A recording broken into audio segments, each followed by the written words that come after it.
Hallelujah, praise the Lord, God bless you all. सबको जय मसीह की। इस समय के लिए, आज की सुबह के लिए परमेश्वर का धन्यवाद हो जो सांस से खुदावंद ने आज हमें दी और आज का दिन हमारे जीवन में दिखाया। हालेलुया।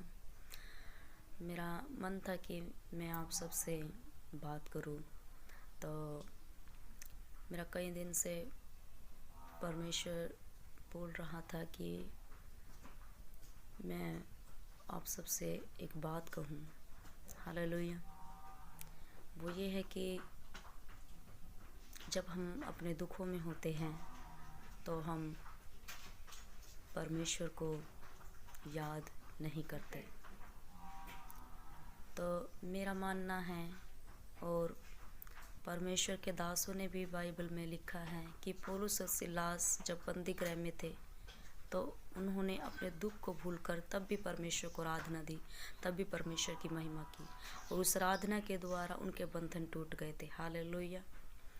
तो आप भी अपने दुखों में उस परमेश्वर को महिमा देना ना छोड़े, उस परमेश्वर को महिमा दे और उसकी आराधना अपने जीवनों से, अपने मुखों से रो और सच्चाई के साथ करते रहे। तब आप देखना आपके बंधन पौलुस और सिलास की तरह कैसे टूटते हैं। हालेलुया। तो क्योंकि मेरे जीवन में मेरे परमेश्वर ने ये किया है।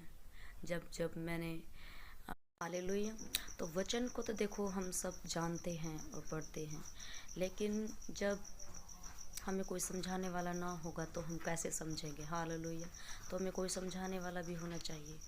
तो मेरे मेंटर ने मुझसे बात की, मुझे समझाया। मैं अपनी परिस्थितियों में कई बार डूबी। मैंने कई बार सोचा कि मैं आराधना नहीं करूँगी। मैं अपनी गलतियों को देखकर, मैं अपनी कमियों को देखकर और अपनी परिस्थितियों को देखकर मैं डरती थी कि मैं आराधना नहीं करूँगी। हालेलुया।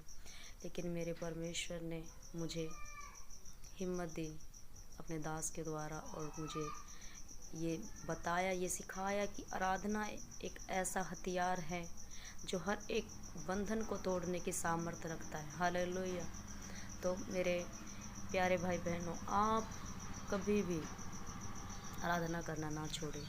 अपने दुखों में उस परमेश्वर को याद रखें, अपनी खुशियों में भी उस परमेश्वर को याद रखें। मैं हर समय उस परमेश्वर का धन्यवाद करती हूँ। उस परमेश्वर ने, जीवते परमेश्वर ने जो मुझसे इतना प्रेम किया, मैं उसकी आराधना करना कभी नहीं छोड़ूंगी। हालेलुया। चाहे हालात कैसे भी क्यों ना हो, परिस्थितियाँ कैसी भी क्यों ना हो, मैं उस परमेश्वर को महिमा देना ना छोड़ूंगी। तो आप भी परमेश्वर को महिमा देना ना छोड़े। हालेलुया। मैसेज कैसा लगा आप सब कमेंट में बताएं। Hallelujah. God bless you all. सबको जय मसीह।